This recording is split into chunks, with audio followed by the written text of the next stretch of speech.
You might be wondering, have we been having more of them than normal? Well, we did get the answer for you tonight, and it is yes. We are having the most seismically active year in almost 4 decades, and experts say the shaking is likely to continue. Another earthquake hit Southern California, this time near Lake Elsinore. It happened this morning around 9:30.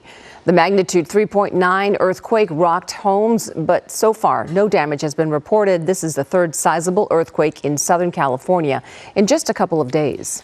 Southern California has experienced multiple earthquakes this week, as I'm sure all of you know, and this is a good reminder. Now is the time to prepare for an even larger one. Through the Northridge earthquake, so, the first thing I said is, I think the big one's coming, guys. Judith Goldstein, the owner of Luca Natural Goods in Highland Park, remembers the progression of smaller quakes leading up to a very destructive one. I know that this is the signs that a bigger earthquake is probably going to come. I mean, I hope I'm wrong. It passes us, but that's how it was before the Northridge earthquake. Some breaking news, a 4.4 earthquake hitting the Las Vegas Valley tonight, according to USGS. Quake hit about 8:06, about 4 miles northwest of Indian Springs, Nevada. The quake was 5.8 miles deep. Indian Springs is home to Creech Air Force Base, is 45 miles northwest of the Las Vegas Strip.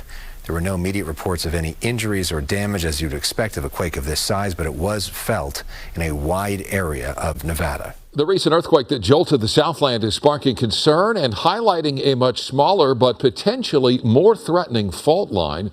The fault running from the Pasadena area to Puente Hills has been very active in recent months. All the way over in Santa Monica, a cam facing the pier shows the power of the large shocks. Well, so far there's been a few aftershocks, but nothing significant. 2 months ago, there was actually a smaller quake that shook that exact same area here in LA. A lot more recently, and did feel a few of those, but nothing as strong as what we just felt in South Pasadena. From 2013 to 2023, Dr. Jones says there was an average of 5 magnitude 4 or stronger shakers.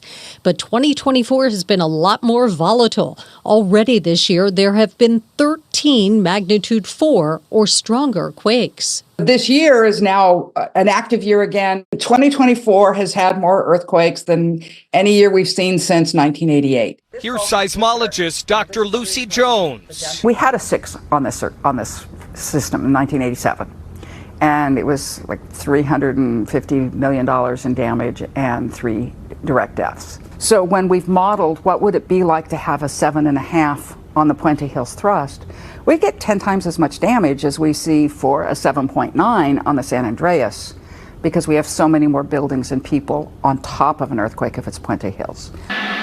Monday's 4.4 magnitude earthquake happened in the same area as a 3.4 magnitude earthquake June 2nd, and both produced aftershocks nearby.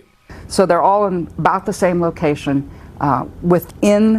somewhere within the Puente Hills thrust system. So what should the everyday Californian take from that? Not much. We have earthquakes. This is a great reminder that all of Southern California is earthquake country. Every one of us in the Los Angeles metropolitan area is within 5 miles of an active fault. And which one of those are going to go within our lifetime is random. Scientists at Yellowstone National Park telling us this was a random event happening without warning. Some wild new video showing an explosion at Yellowstone National Park. A geyser going off, sending tourists running for cover.